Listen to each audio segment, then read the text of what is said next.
Let's do the roll call.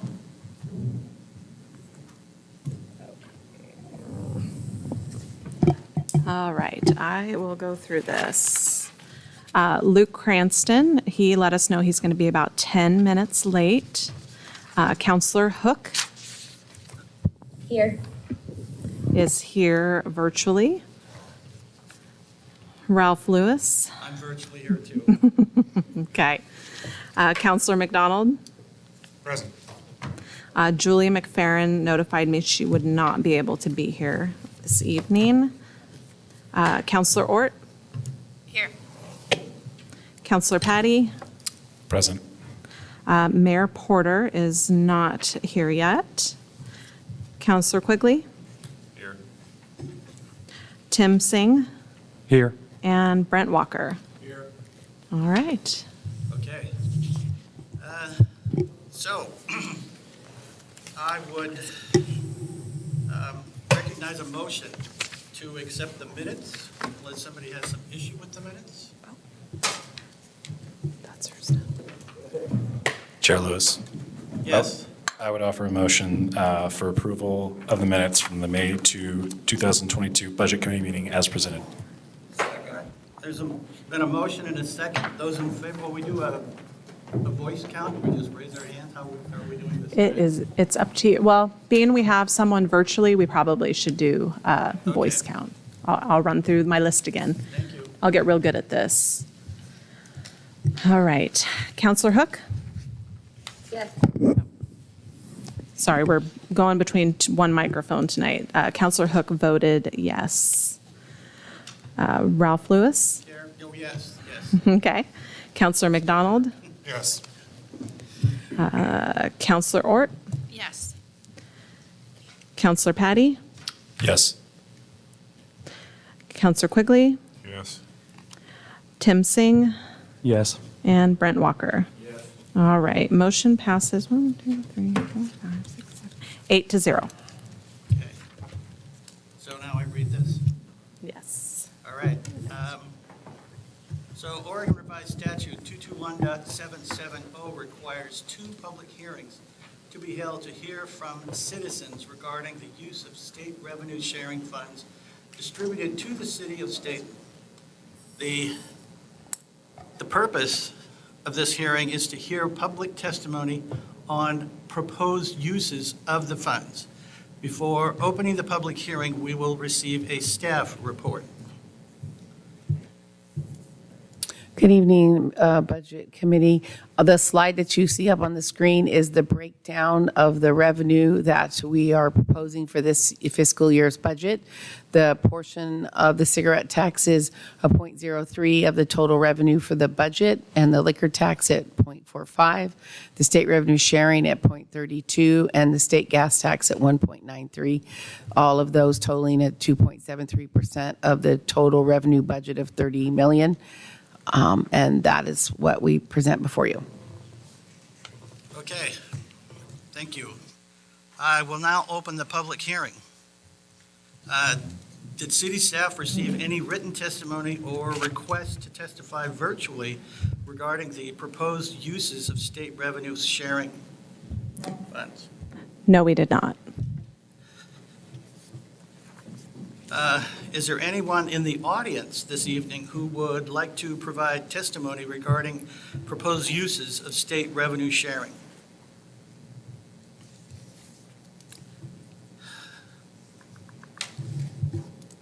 Okay. So there is none. There being no further public testimony, I close the public hearing. No.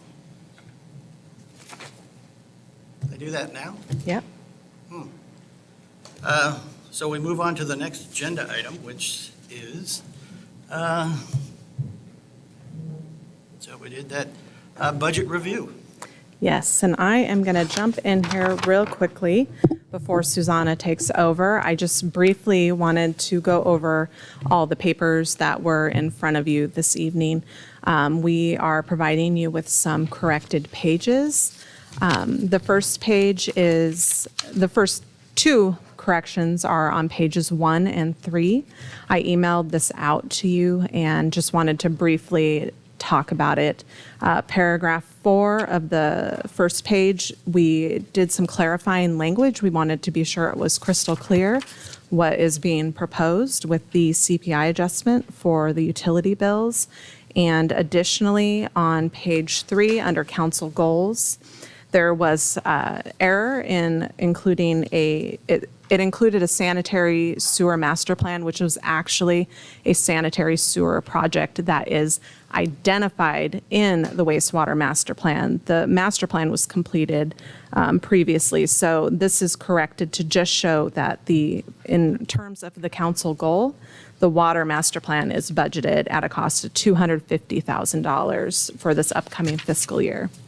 Additionally, we have made some corrections to actuals from prior years, and I guess we updated to reflect actuals from prior years and corrections to match budgeted personnel on several of the departmental staffing tables. And on page 26, licenses and permits, we updated the amount to include both licensing and permit fees contributed or attributed to planning and public works, to include both. And finally, on page 88, the capital summary, this is updated to show the sanitary sewer collections project, which is going to be on Ida Street. And this is something that Lance will talk about further when he gets to his budget review. So we just wanted to quickly let you guys know what changed and why you have all of these pieces of paper in front of you. And I will turn it over to Susanna. Alyssa, I don't, Yes. okay. I don't really see what the difference is. On which on the one? First page. The first one. So prior, the second sentence there, the first sentence included streets. That does not get adjusted. And the second sentence where it said it previously said there is a proposed 5% increase, it now reads there is an additional proposed 5% increase in the water portion of the bill. Okay. And Susanna will get into that also in her presentation further.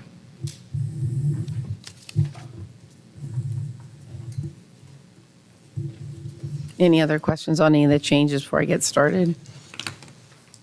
Okay. All right. Most of them will be going over as me and staff begin our presentations. Okay. So every year, it's always best that we kind of talk back through, can you guys hear me? Okay, if I move that like that. We talk back through budget basics, so we're going to go through that a little bit. We're also going to talk about the assumptions, and in the assumptions, I'm also going to talk about kind of what's happened the last couple of years that brought us to the assumptions we built this budget on. We'll go through your council goals and update you on those, and then we'll go through the budget and then the 5-year projections at the end. So when we're building a budget, it's important this is the city as a whole, that we focus on, our budget is kind of broken into 3 sections, basically. We have essential services. These things have to happen. You can see that that's our water, our safety, our administration, planning, they're necessities. And then we have our specialty services, which is our library and our court. And then our amenities is the pool, the parks, and the community center. And when we're making decisions and we're planning the money, we want to be focused on making sure essential services is covered and then move in that direction to specialty and amenities last. It's just a nice visuals when you're looking at what's being presented before you. You kind of have these buckets in your mind as you're looking through and making decisions. And also, and this is in your budget book on pages 13 to 19, that I put the terms up here and broke it down. This is also following the format that isn't part of your audit. So you can see that the governmental type funds, or your general fund and your specialties, your capital projects and your enterprise funds are more your business accounts, and your fiduciary. So, and more detail on those terms are there, but this is a good visual to see so that you can compare when you're looking at the budget and then as well as when the audit. One next important thing to remember when we're building a budget is that we have restricted dollars that are controlled or confined due to the source of revenue or what fund it is in, and it's restricted to how we can spend it by legal laws, as well as we have unrestricted dollars that we have much more flexibility and can use as needed, as necessary. And this restriction and unrestriction, of course, is following our GAAP accounting principle rules. So that's important to keep in mind as we're going through each one. And then on the next slide, I kind of break down what we have. We don't have a lot of unrestricted dollars that we have some flexibility on. So you have the general fund as your unrestricted, and then of course all the others are your restricted. And then these other specialty funds, our pension with stabilization was built with restrict rules, and that's what that's for, as well as our facilities. And our public administration is a fund that's designed to support the utilities, and so those funds are specialized for that only. So this kind of lets you see that broke down as each member of the city staff presents their budgets. You can kind of visually remember where their buckets are at when they're talking about their budgets. Also, in your budget, we talk about the different types of funds. So the Oregon Department of Revenue, and this comes from their website and their local budget manual. Just some of the key terms that's important to remember. The general fund is an all-purpose fund, and that's what that's used for. And that's why you see our court in there and police in there and admin in there and planning, because it's an all-purpose fund. We have our specialty revenues. Those are our special taxes and things that are designed for special things. That's important for those different revenues. Those aren't necessarily always in a fund, but we do have these specialty revenues. And then our capital project funds, those come in different places and different funds throughout the budget. But that is also an important title that the Oregon Department of Revenue holds on to when you're reviewing.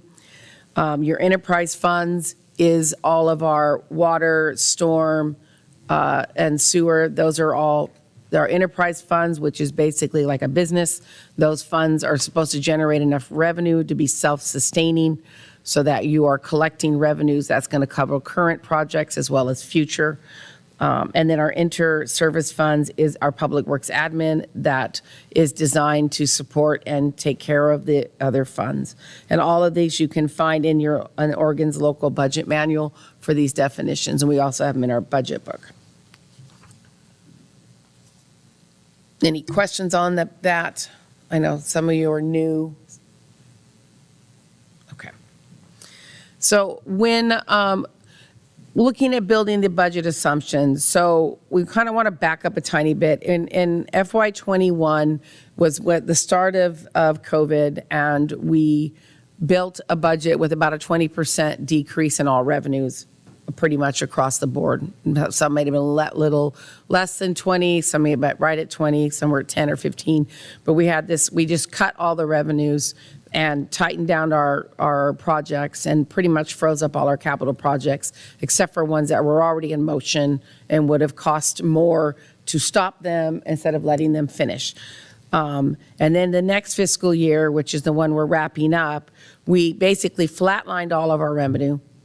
We continued to not fill, we started to slowly fill, but during the prior year, I forgot to say, we didn't fill vacant positions. People left, we didn't fill them. We're just kind of waiting.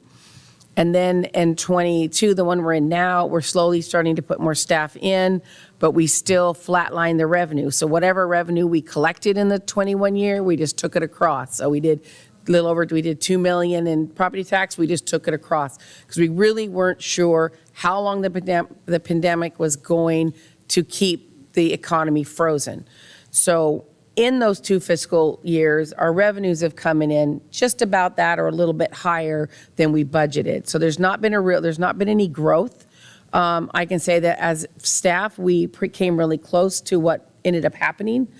And so now what we're seeing is a very slower climb out. Even though the pandemic is still going, it's slowing down, but it's also, we're seeing the economic pickup is starting to pick up, but it's not picking up as quickly. So we, depending on which fund, some of them we left them at zero change, is whatever we got, we took it across. Some places we gave it 3% and throughout there, so they range in that zero. Except for property tax, I went ahead and did 3.4% increase because we've also added some new houses, so that hopefully will offset some of that change. So that's how we did the revenues, so that we're hopefully giving ourselves a little more room, but still kind of prepared for people not to completely pick up to full speed. I do know that staffing is an issue across everywhere, and so that affects businesses to keep running efficiently when they're still struggling to hire staff. So we can see from the pool that it's very slowly picking up. So just, and then from the economists that I listen to, they're all kind of in that same mindset. So we just followed that same suit as we built this budget. We always choose our CPI rate with the March's report that comes out by April 10th, and we focus on the Western region only. So that landed in March at 8.7%.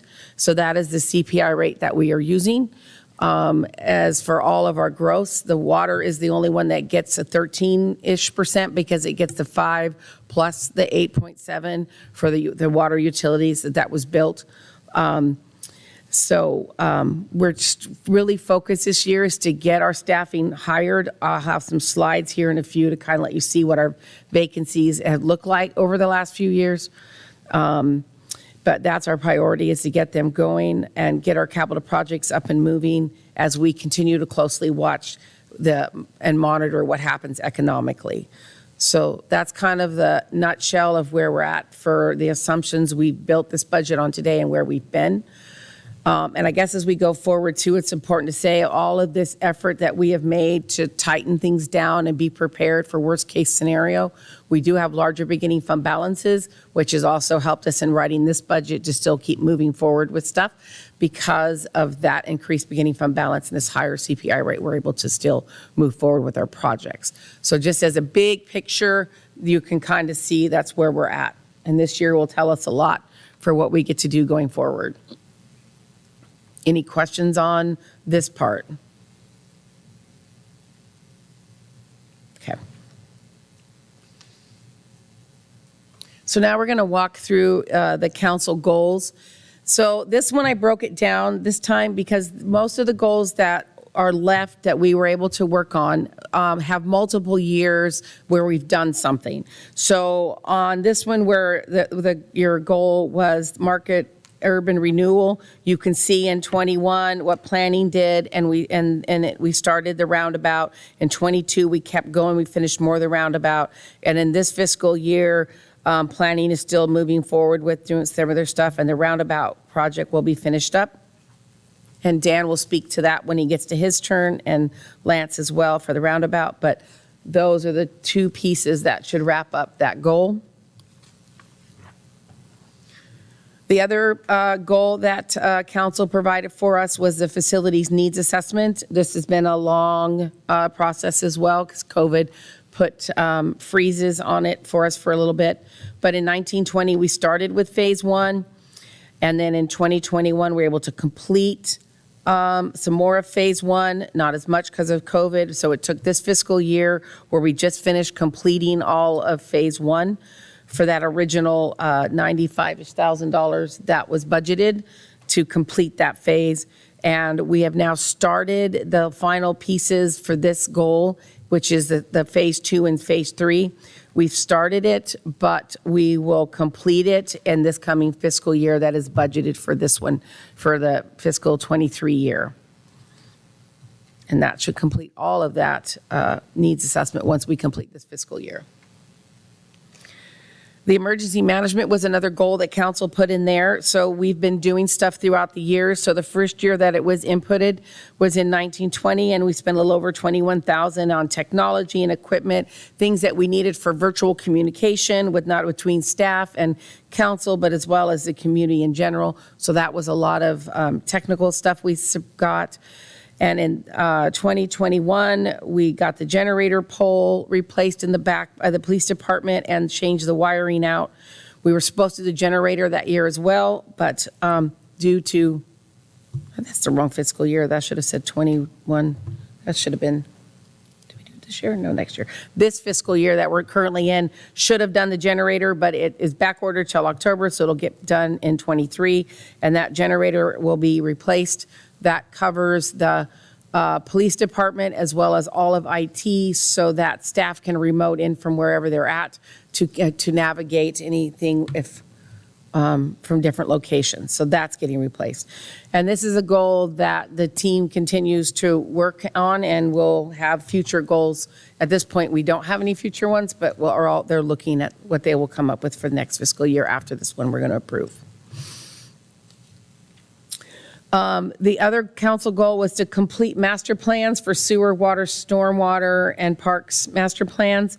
In 1819, the transportation plan was started, and then it was completed by the 1819 year. It was a little over 144,000 for that project. The wastewater master plan took 2 years, and it was completed in 21, and that was a little over 340,000. This fiscal year that we are budgeted to do the water master plan, which is budgeted at 250,000, and then the future years parks and the stormwaters master plans will be done after that. So those are the goals that are left that we had from the last time council did their goal setting that we are wrapping up and completing. So this fiscal year, we are budgeting a little over for the $10,000 for a new council, for the council to set the new council goals. So that will be done hopefully in the early part of the 2023 year. And that completes all of the goals. Any questions on any of that?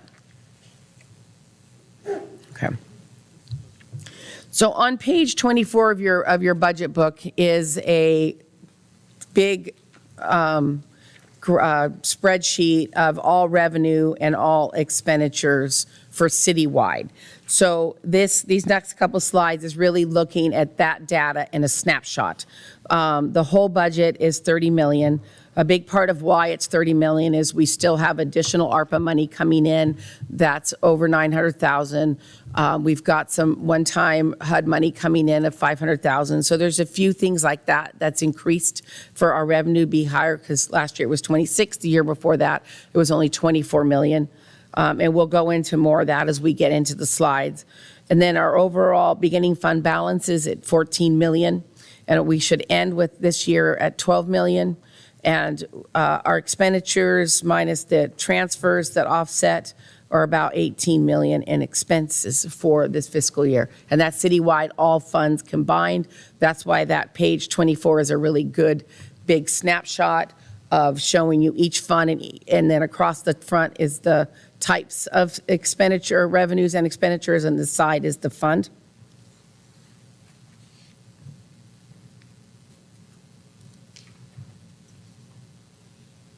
Okay, so then the next slide, bring it all in together. This pie is done by thousands so that you can see in a pie form of how revenue is broken down. Charge for services is still the largest portion of the revenue that the city receives. And that's part of why when we were making our assumptions, we were very careful because we do understand that it's heavily weighted by that. Property taxes is your next highest amount of revenue, and your intergovernmental, that is where your ARPA grants and your grants are. That is generally not that high, but because of these extra grants, it is weighted differently this year. And there are miscellaneous is all those permits and the smaller, my goodness, my brain is freezing out. The franchise fees and all those other little miscellaneous things that come in, they're too small to break it into a pie, but you can see them listed there. And so that generates what your revenues look like as a whole. And we're bringing in a little over 13 million in revenue. That's not looking at transfers at all, and that's not looking at your beginning fund balance. That's looking at the revenue that we're actually going to project to receive for this coming fiscal year. Any questions on the big pie part? Okay. So taking a look at just the charge for services, kind of break that down, you can see that the biggest portions of where we collect our charge for services is our water and sewer funds. You can see that the general fund has a very small 16,000, and our specialty revenues aren't very high as well. Our biggest is really in the utilities, and then I broke down these categories by general fund, special revenue. You can see that on page 18, like I talked earlier, so that you can see, capital projects wise, the 139, our SDCs coming in, right? And our enterprise funds is our water storm utilities that are bringing in 6.2 million. Kind of letting you see it from a couple different angles than just in the graph itself is just the funds directly. And their numbers exactly, so that you can kind of see that from a visual perspective. Does that make sense? Or did I get you more confused? On page 18 is the definitions of what a general fund is, a special revenue fund. It tells you what funds are each of those groups. So I broke the charge for service by that category.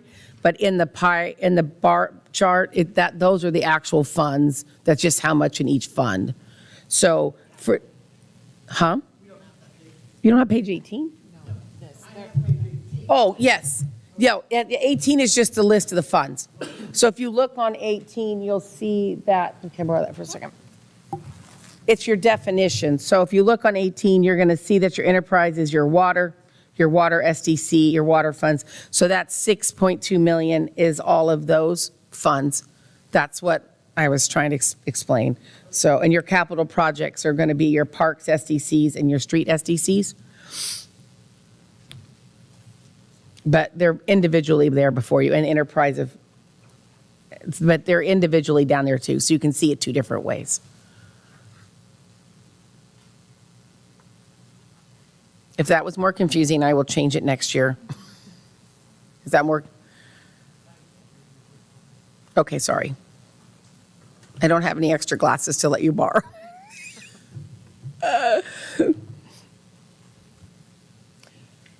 Sometimes it's good to break this down so that way when we do get to audit, we talk in these buckets. Maybe it helps. If it doesn't help with budget, I'm fine just focusing on each individual fund. Just let me know.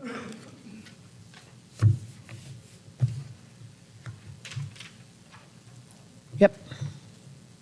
So for our taxes for this year, our property taxes rate is not changing. It's the 3.3280. That's our tax rate. And like I said earlier, I did a 3.4% estimated increase in that revenue. And our two levies that passed, we have our recreation levy that is at 50 cents. And that 50 cents is split between, an even split between parks and pool. And then the library levy at the 40 cents. And that all goes to the library fund. And so that's the taxes. And then all the others, like I said earlier, we varied between 0 to 3% increases based on really unsure of how quick the economy is going to recover. And this one is a good one because this is $1, so the person that pays their property tax, this is kind of how their dollar breaks out. So it's really nice for you to be able to see how much of that dollar is going to each location, how much the city of Stayton for the property taxes gets the 0.22, where the library gets the 0.03, and the recreation gets the 0.03. So this one's just a really nice slide for you to visually see how that's all broke out, and then Marion County and all those guys get their share as well. And then the next one, so the utility rates. So the sewer, street, and storm, they get their 8.7% CPI increase. And water gets the 13.7 because it gets the council's resolution to add 5% plus CPI rate is still in effect. And so that brings it to, so this budget was built with these increases.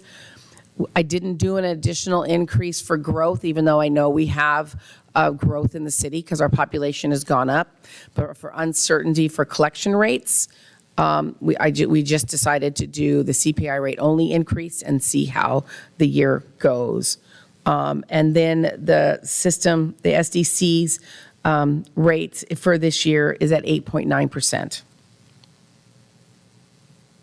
And so all of those growth for revenue from there was based on that. Any questions? Susanna? So if there's more people in the city, then there's more people paying the rates. So why would we need to adjust that higher if there's more people? If because there's more people, they're going to be paying. We're already going to be getting more money. The amount of growth in the city is not kept up with the years of not increasing utility rates to keep up with the needs of the funds. And the council, and I don't know what year, Alyssa could speak to that they made that decision to increase it by the increments to catch us up so that we could be there, is why that's in place. To get us closer. Most of our utility funds are still sitting in the red when we get to the 5-year projections because there's not enough revenue to meet the needs. I do have, and that the ARPA money is going to help with that because I have it budgeted that we're going to receive and we're going to spend it. We just don't have it earmarked how we're going to spend it yet because we really need to focus on the water and sewer to make sure that we utilize the best we can to keep those funds up. So that's why these are here and why we're doing them. No, but you were saying that you didn't adjust them any, did I misunderstand what you were saying? You're saying that you didn't adjust them any higher. Insinuating that we should be adjusting them higher because there's more growth. Well, we have a small amount of growth. This is a true statement. But I'm not really sure what the economy is going to do and how things are going to pick up for people paying, and all of those things are necessary. So the safest way to do it was just to do our CPI rate increase. And then if we collect 1.6 million, for example, at the sewer, I just took that across and added the CPI rate increase. Just in case we end up with a lot more slower payers than we did before. I mean, we're down to very tiny amount of people that are even on payment plans anymore. It's less than 10. But I don't know how things are picking up, and that was a safety net just in case. Okay. Does that make more sense? Sure. Okay. Sorry. I thought you were talking about why we're adding the 5. Counselor Hook I have a question. Sure. Thank you. So I am still really confused. Even after that explanation, I'm really confused on the need to increase the rates by almost 13, 14% overall for the bill. For me to be comfortable with that, I'm going to have to understand it a lot better. And I don't quite understand I'm not a professional in budgeting, clearly. But I just don't understand why such a high increase. It just doesn't make sense to me. Even the CPI seems really high at 8%.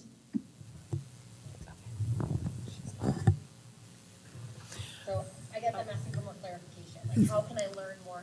How can I understand this better and how can the community understand this better? Why we were increasing it by 13 or 14%?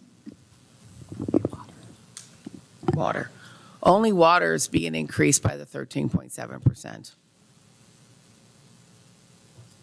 So, okay, the 8.7% is the current CPI rate. That's what we're dealing with as a community. That's what we're dealing with what the city's paying for supplies, those kind of things. The 5% added is a council resolution that has been in place and we're following that. How many years? At least 2 or 3. You remember, Lance? Yeah, it's probably 3 or 4. 3 or 4. There is a resolution that we passed that Council Hook. Yeah, we passed a resolution 3 or 4 years ago. Lance is saying because our base rate and all of our rates are so far behind, and that's when they put it in.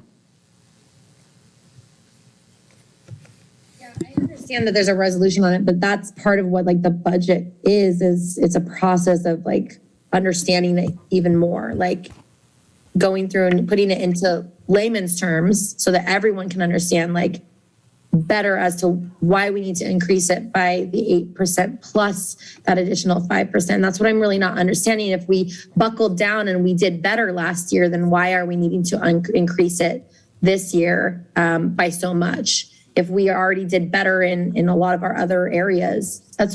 Do you understand what I'm saying? Like, I just don't understand. I'm seeing a lot of increases on these line items. I'm really glad that we were given the line item stuff. I've seen a lot of increases in places that it's not all making sense. And so I need more clarity personally for me to understand this. Councilor Hook, let me, I'll try to explain it, and it might not be still clear for you when I'm done. But we came before council 4 or 5 years ago when we found the first sand bed was in need of repair. And searching the documents at that time, we had several $1 million worth of improvements done to the water treatment plant that our financial consultant had informed us that we needed to have a rate increase for a period of 10 years to pay for those improvements. At that time, the council elected not to do that. So our water fund had continued to dive for that period of 10 years. So in order for us to catch up, the city council decided the former city manager brought this before you to add 5% onto whatever the CPI was that every year for the next 10 years. And that's what we're looking at here. This year, the CPI is 8.7%. That is what we are all paying to create and produce this water for you. We're paying for that down at the water treatment plant. All the supplies that we buy to create this water and produce this water for our taxpayers, we're paying approximately 8.7% more this year than we did last year. So a combination of the 8.7% inflation, that's really what you're looking at. It's inflation for everything that we buy down at the water treatment plant. And then we throw on top of it that 5% to try to catch us back up in the water fund to get us to a healthy position. Yeah, but the ARPA funds came in for part of those sand filter beds, is my understanding. So that's where I don't see where the fluctuation is in the rate increases. If we got help from the federal government for that, that should be reflected, I would think, in the rate increase because we were given this help from the federal government. So can you help me understand that? Well, what I can say is if we didn't have the ARPA funds, we would shut down filter bed number 2 and we wouldn't be able to pay for it even with the 5%. That's all I can tell you. I don't know how else to explain it. We're in dire need at the water treatment plant because we failed to finance the previous improvements. And we've been drawing upon our monthly utility rates to pay for capital improvements in years gone by.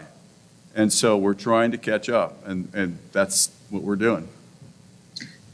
Yeah, I understand that. I get that part, but then you had talked about how there was a 10-year plan of doing this for, every, the ARPA funds came in after we did the 10-year plan, is my understanding. The ARPA funds came in after we decided that 5% increase on top of the CPI.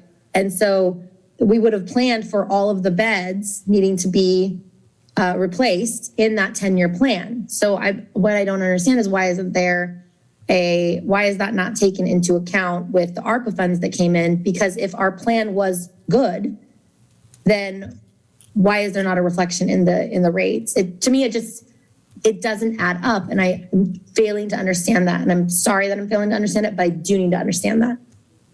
I just don't think that we looked at it, to be quite honest. We didn't look at when we got the 900,000 or whatever it is, we didn't put it into the pool of money and decide, all right, what does that reduce our interest, our percentage plus the 8.7 or whatever the CPI is. We just didn't look at it. I mean, it's quite clear.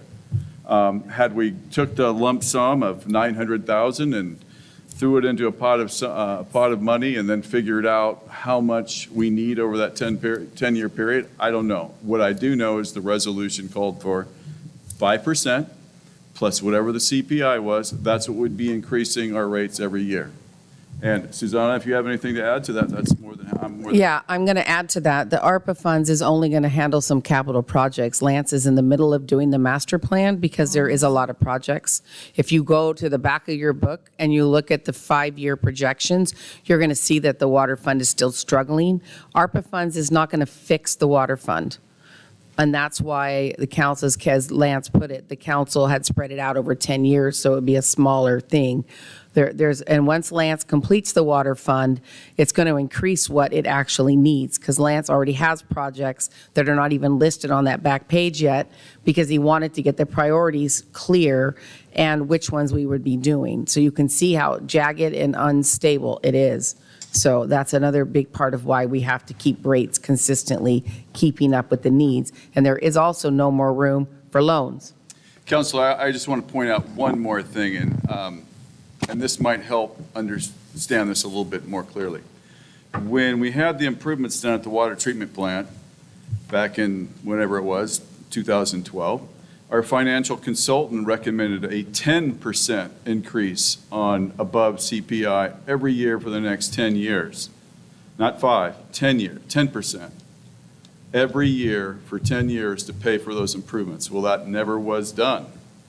And so when we came before you 3 or 4 years ago, whatever it was, we recommended 5% because we knew it would probably be more feasible in this community.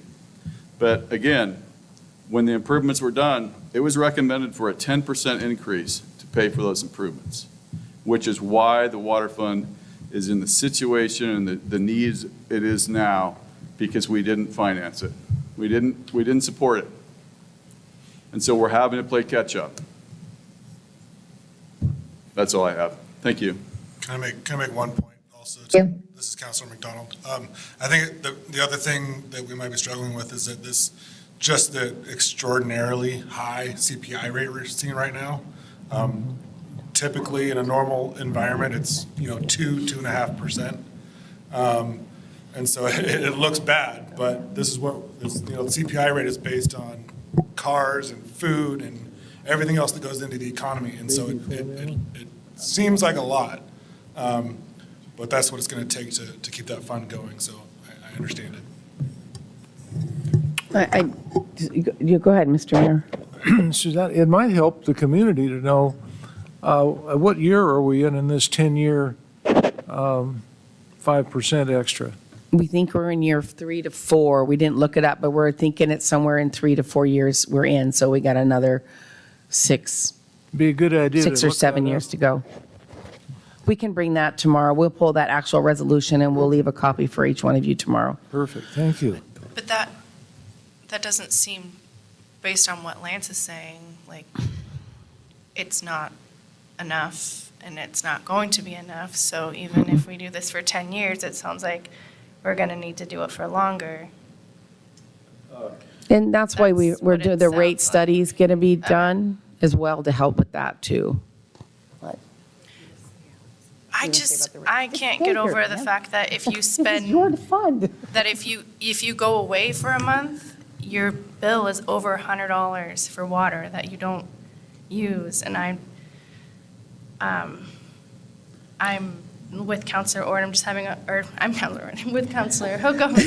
I'm just having a hard time wrapping my head around just having a base bill over $100. I'm not saying that it's not needed, it's just a hard pill to swallow. So remember that your bill is water, sewer, streets, storm. I have this conversation over the counter at City Hall many, many times. Your base rate for water is like $26 for the resident, and then your sewer rate is flat. It doesn't change So- the fact that if I go away for a month, that bill is still over $100. That's all I'm saying. If I don't use any water, if I don't touch anything in the house, it's still over $100. That's just hard. And I think that is something to acknowledge in our community. The one last thing I was going to point out is that I think we're getting ready to go out with an RFP tomorrow or the next day for a utility rate study. I think it's going to really enlighten us all to what we're actually paying here versus what other cities do and what our services are. And we should have that done within 6 to 8 months. But I can tell you, up front, our water rates here are as low as you're going to find anywhere in the state. They're way too low compared We to are other cities. way down below most people. Now, you're talking about utility rates, and everybody hates them. I'm not going to say they're good, but that's what we're really talking about, utility rates. But our water rates, the ones that we charge to run the water treatment plant, they're really low, Councilor Ort. And we're going to find that out, though, in the next 6 to 8 months.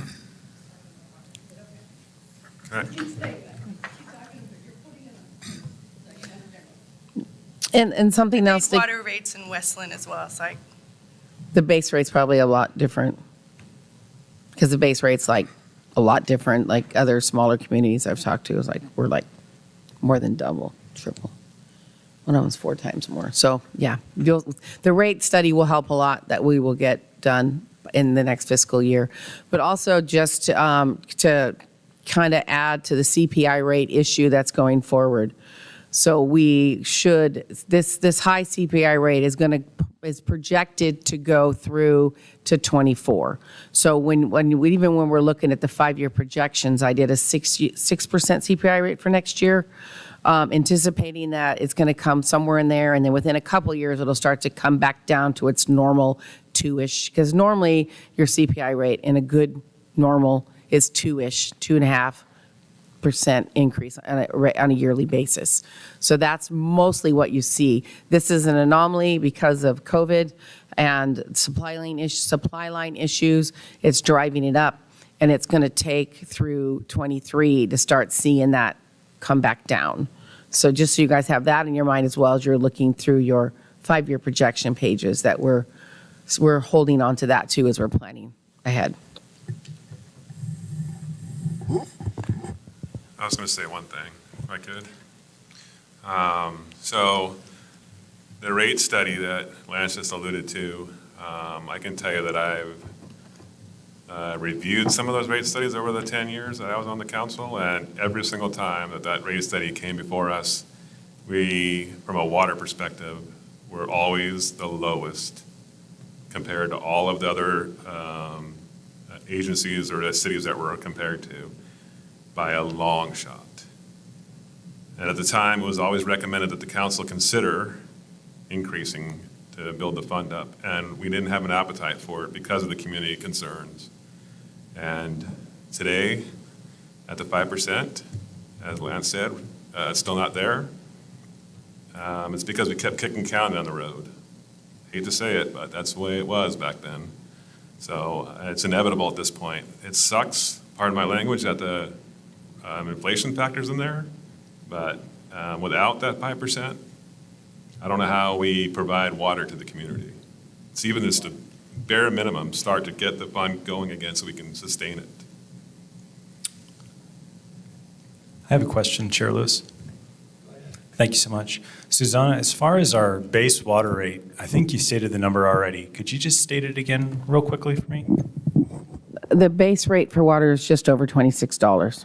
That's what I thought. So when we talk about this 13.7%, we're talking about 13.7% of that amount, right? Not Correct. your hundreds of dollars that No, we're talking about. no, you're right? taking the $26 up by 13%. Okay, so that kind of eliminates some of this concern for me. Right. The other part of that is, maybe we should talk about what other charges are on our water bill and whether or not we think those are too high, because I feel like this conversation's kind of getting smoked out here, and we're talking about different things. So I Right. just wanted to state that out there, and if that's Okay. helpful for anyone here. Okay. And also remember, as I said on the slide earlier, that this is an enterprise fund. So according to Oregon budget law, that is a business, and that business is supposed to generate enough revenue to take care of today and tomorrow's needs. And our utilities don't do that at this point. So just keep that in mind as well.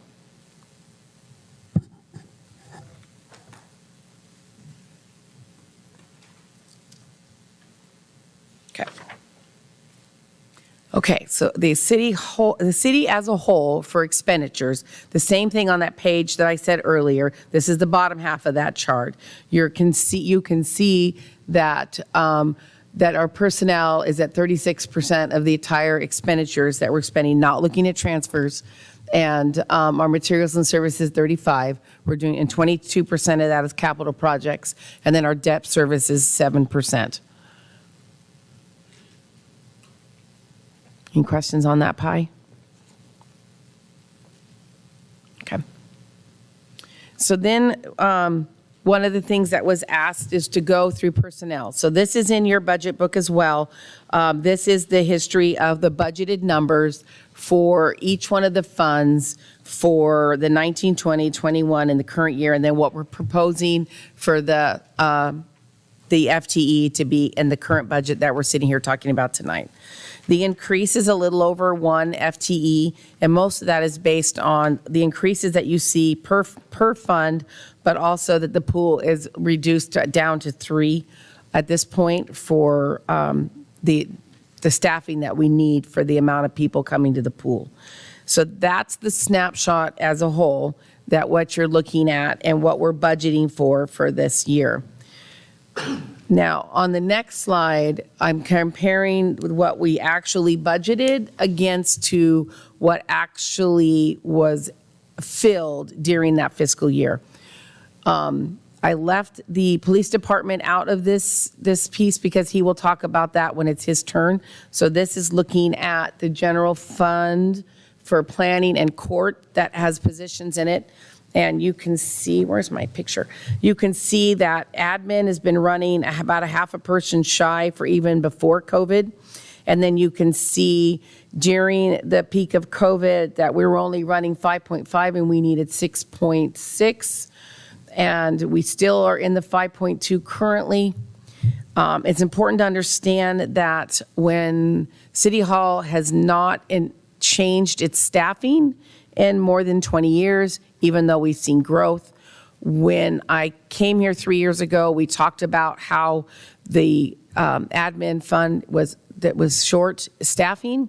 And in order for us to not have the audits that we had, where I was sending letters to the state to explain our audit findings for internal controls, we needed to add staff. So we added some at that point, but then we didn't get to really get it to where it needed to go. So this staffing is more now to keep up with the actual amount of workload that we're doing and keep us with those last 2 years of really nice audits and all those things that go with it. So, so our staff is pretty fatigued in the admin office because we're still doing, 5 of us is doing the work of 7. And we've been doing that for more than the last 2 years. Planning is the ordinance position that was added but unable to fill until just now. That position was just filled a couple months ago. So that's there. And then court is really, as work was evaluated and what needs to be done, it really is a 0.8 position, but they've only been doing a 0.5 because they've been doing more finance to help keep us over there. And then it was originally budgeted the 0.6, but really to keep up and doing everything to where it needs to be, it really needs to be a 0.8. So that one is still struggling as well. So that's kind of what's been happening in the general fund portion of admin, planning, and court since the 1920 budget year. So any questions on any of that? I have a question. Okay. Chair Lewis? Okay, for the pool, is the three full-time positions, does that account for like swim lesson teachers? Yes, it's 1 FTE for the supervisor and all the rest is a combination of part-time lifeguards and the instructors to make it up to the 3, yes. Okay. And as the It just year seems like a unrolls, significant drop between like where we were at in 1920 and. but we're not open 96 hours a week anymore. Do we ever plan to be? It all will depend on memberships and how that grows. It's extremely low right now, and it will just depend on how growth comes. And as the year plays out, and if we can get more growth, then we just bring the budget back and add some staffing. But at this point, where it's at, it's projected a little bit higher and hoping to keep adding as we go. We just kind of have to watch that one. Okay, so with the 3 this still leaves room to grow hours? Yes. Okay. Because we're still hiring. I have one applications in background, and I have 2 more new apps that we just got that we have to schedule interviews for. So yeah, we don't have enough people to make those 3 FTEs, because most of them can't work more than 10 or 15 hours a week if they're 15 years old, right? So we're talking about a lot of bodies of people, even though it's 3 FTE. Okay, thank you. Yep. Any other questions on this part before I switch? Okay. So then I pulled the other ones together, so you could look at enterprise funds and the street fund together. So that's your water, storm, sewer, streets. Streets is not an enterprise fund, that's why it's listed that way. So you can see that we were staying up with what we budgeted until we hit COVID, and you can see we're over 2 FTE short through that COVID time. We've been able to bring it up to the 10. We're still a whole FTE short, and we're at 10. We need to get it to 12. So in this current year, we're living with 1 short, but we really need to get 2 more. So we're still trying to get those filled. So that's the utility funds that have been running short. And then Publics were at admin through COVID was down the 1 position, but we're able to fill that just a few months ago and have Public Works admin back up fully staffed. So that just kind of gives you a really good picture of the workload never changed, people still coming in. The utility department for all of that they have been running with the same couple people short, trying to keep up with workloads for all of it.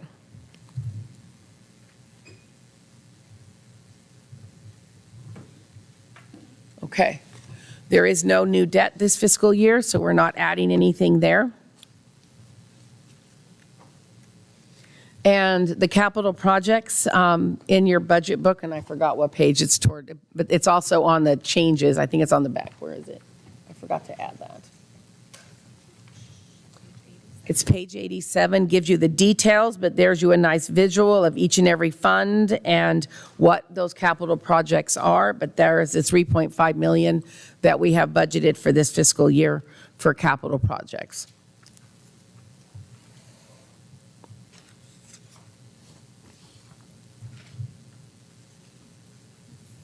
$87 or Yeah, I 88? think- 87. Oh, yeah, the 87 gives you the breakdown of the priorities and how they determine it.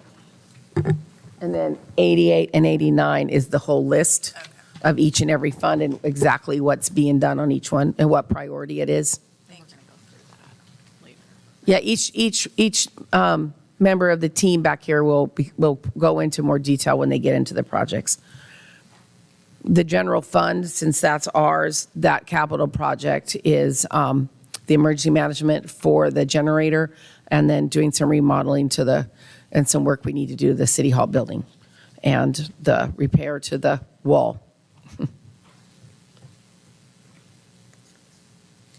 So for the general fund, you can take a look and see from this slide. Oh, sorry. Quick question. We're looking at priorities here. Some of them are marked 0. What's our scale on the priority? Is 0 more important than 1, or is 2 Let me go back important? to the Or page. It's here, the instructions. What does it say? Scale of 0 continued for previous years. The 0 is, it says here in your book, right at the top, that the priorities on a scale of 0 is continued from previous year to 3, identifying but not funded amount of the impact on the budget. So it's based on if it's been still happening, so it's ongoing. So for example, the roundabout is from a prior year, it's still going, that's why it's a 0. Okay.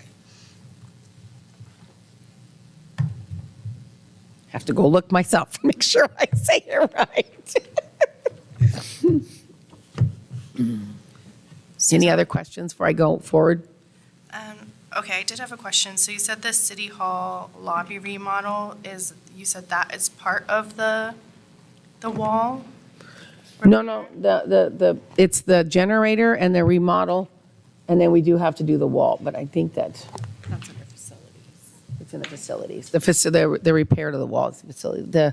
The repair to the City Hall wall is only 7,000, so it's in the, I misspoke, because the wall repair is $7,000 for the City Hall portion, and that's just in building maintenance. And then the additional that's on the movie theater is in facilities at 40 even? At 40,000 for their repair. Okay. So 25 is the remodel portion, and then, Can you give us an idea of what the lobby remodel entails?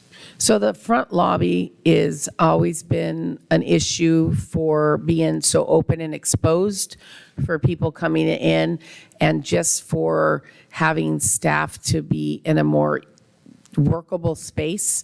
So we plan to have people come in and help us figure out how to remodel that, to put safety glass like we have at the police department up, as well as be able to utilize that space in the front more efficiently, because it's really not good working space right now. So that's what we're looking at. Thank you.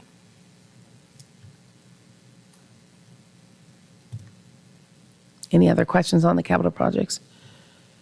Okay.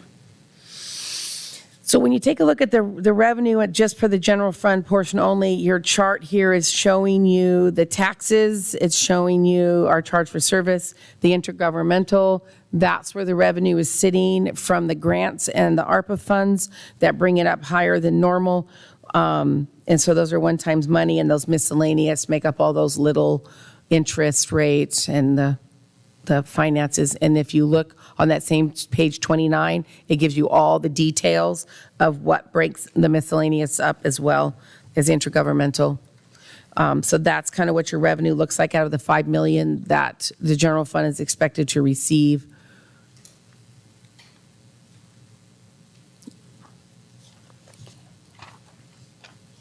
And then when you go to the expenditure side of it, you can see that the non-operational has that 26% this time, and that's because the HOPE grant is sitting there, the ARPA grant is sitting there, and as well as the transfers that go to library, pool, and parks.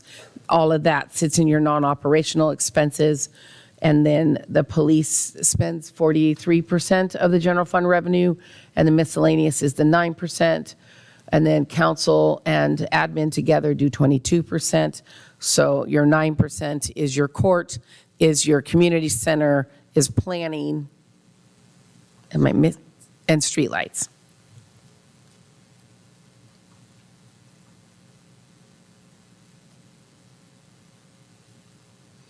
And I will be going more into court and all those things as we go through, but that is the big picture for the general fund. So any questions on that before the police department comes in and starts their portion of the general fund pie? Mr. Chair. Yes. Susanna, the streetlight expenditures, we've talked about that for a lot of years. Can you tell us how that's utilized currently? We're just using general fund dollars to pay for the street lights. It's just coming out of general fund dollars. It has been on the table in the past for that to get distributed out. And in my slide, when I get to that, I have that note that it's there, but it's never been moved forward. So it's just that little over $100,000 is coming out of general fund dollars. Okay, I guess my question can be saved for later. I want to really understand if we're actually utilizing that much money every year for streetlights. So we can come back to it. You mean the actual expenditure? Mm-hmm. It's just electricity. It's literally the electricity bills. So if you look on the budget it'll show you the last 2 years of the actuals we paid. It was a little lower during the ice storms and that stuff and the fires because we had a lot of power outages. But it's generally always, its actuals are just around $100,000 is what we've been paying every year. And then now we're adding one more light because we missed one in Marion County. Oh, that's a street, that's a traffic signal. That's a traffic signal. Okay, that's different. Okay. That's a different. I thought it was more operational than that. I know we talked about it before. I'll come back to it. Thanks. Okay. So I remember, excuse me, when I was on the city council, having one of those discussions that Councilor Quigley spoke about, and I looked at my bill. My bill actually has a dollar amount for streetlights. $2 a month. Bingo. That, for streetlights on Yeah, the, it was $2. On your bill. the $2, there's a street fee No. No, It this is says streetlight. streetlights. on the city's utility bill or Pacific Power's On utility bill? Pacific Powers. I Okay. pay for Okay. streetlights that way. $2 a month. So I was curious why at that time, and the previous city manager was surprised when I told him that my bill had a charge for streetlights. Whenever he brought up this 100,000, and that was however long ago it's been since I've been on the city council. Okay. Anyway, I don't know that you were able to do anything about that. It just seems odd to me that that came up again.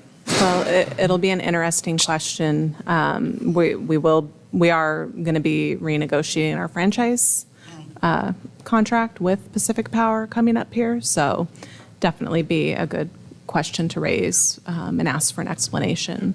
We've looked at that fund in the past to try to move that dollar amount around, specifically for street utilization.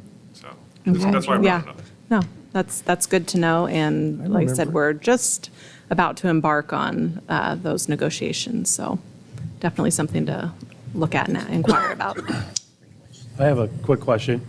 Have we looked at changing over our streetlights to more efficient? So that's really, I think that there have been conversations with Pacific Power about doing that, but that they own the poles, correct? Oh, yeah, sorry, Lance. You got to come up and use the microphone. We met with Pacific Power 3-4 years ago, the former city manager and I, and at the time, we were looking at what it would cost the city to convert over to LEDs everywhere in the city. The price they gave us was so outrageous, we dropped it at that point in time. We just did not have the money to go ahead and do that. And so, we have looked at it. It was probably 4 or 5 years ago, though. We haven't entertained it since. Thank you. Chair Lewis. Yeah, I need to. Yes, sir. Thank you. If I may, I had a quick question, Susanna. I'm looking at page 29 under expenditures here, and I just saw it says increase of 34% in expenditures due to filling the vacant city manager position. You know, there's obviously other stuff here. Is that just capturing the consulting firm that we use and not like the cost savings from the salary that isn't being paid out to the city manager currently? Okay, so we're talking about on page 29 here of just kind of the highlights of the increase that we increased by 34% from the Yep. prior year. That's it. It's a combination of the full staffing to bring it to the 7-point staffing positions that are vacant that we haven't filled, right? And the new city manager is part of that. And also we have the capital project to get the front redone, fix that wall, and just some other things that's needed in there. So it's kind of a combination of all of those things for why it's that high. Okay. Does that so help? it's not- I think so. It just kind of sounds like the 34% is just a catch-all for all those things, and that was just sort Correct. of listed there. I was kind of confused by that because I figured there would have been cost savings, but it sounds like that's going to be annotated somewhere else in this budget as far as the salary that's not being paid out to city manager right now. Yeah, so what's budgeted now versus what's going to be budgeted going forward is that change. And then a lot of it is that those projects too. I mean, the generator's $40,000 as well, right? And we didn't do it this year, right? So we're not going to spend what we budgeted. And when you look at the estimated column on your budget, you'll see that how we're going to actually spend less. But when I'm comparing budget to budget, that's my differences. So. That makes more sense. Thank you. I also had a question. Last week, I got these line item pages, and I went through them and looking at things, and I noticed that on several of the budgets, there's an item called uniforms, And his budget is the only one that I can see that needs uniforms. It's like there's $4,200 in here for uniforms at the pool. So So I'm just curious what that means. so the lifeguards have to wear a required uniform that's what stands out so that if there's an emergency, they know who they're getting for. So, and that includes their packs with their emergency things as well. And then, so that's why the pool has to have them. And the other portion of the uniforms is utilities, because they have uniforms for they're out on the streets for reflection, color, water protection, rain gear, that kind of stuff. And we cover those expenses. So that's what those are for the unit, for throughout the funds. Okay, and that's what goes for like the planning department? Yes, Okay. yes. All right. Just curious. And code enforcement has a uniform as well. Yes. So it's not a uniform like the police departments, but it's still required gear. Chair Lewis, I have a follow-up on that. If that's okay? This is- So I also had a question on the uniform thing, and it was because of like how much it was when we only have like 3 people, I think like three FTE. I'm trying to find what pages on, none of these are numbered, so I'm like trying to figure out where it was, where the pool fund is here.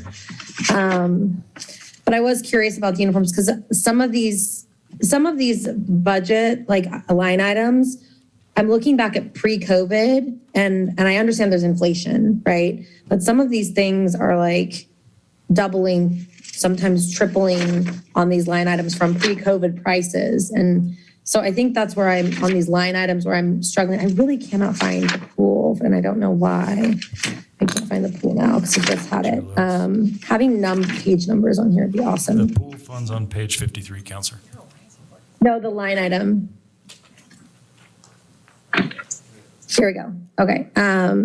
So like uniforms, $4,600, but like there was nothing in 2019, 2020, and then there was only $1,000 for 21, 22. Like 1920 was pre-COVID and we had like 0 budgeted there. Was that did we add uniforms as a category? How much were we spending before? Because 4,600 seems like a lot of money for uniforms for pool employees that are wearing like the flotation device and the shirts and like pants or whatever it is that they're wearing, you know, like I just, the 4,600 seems like a lot, especially when that there's nothing else to compare it to. So where does that 4,600 come from? It's a boo-boo. It's a mistake. It shouldn't have been that high. It should have been a little over $1,000 to anticipate future people coming in. It's just, I accidentally put too much money in there on that one line item specifically. That's what that is. So what that means, if you still approve it as is, it just means that there's room for another line item that may go over that can be used for, or I can reduce it down either way. But it should be about 1,000, maybe 1,200 is what it really should be for covering t-shirt, sweatshirt, and their devices and the stuff that they need. I'm not sure, maybe I put something else wrong in there, so I might have just made a mistake. Susanna, Yes. it just looks like you may have swapped that number with the membership's number. Because the membership set 700, Oh, but it was yep. at 4,000 before. Yep, you got it. Yep, those are backwards, so I can switch those. Those are backwards. Good catch. Thank you for catching that. And then part of why you're seeing such a huge increase, because everyone took what they thought they needed to do and what they needed to purchase, and then we added another 8.5% or 8.7% on top of that. If that helps too.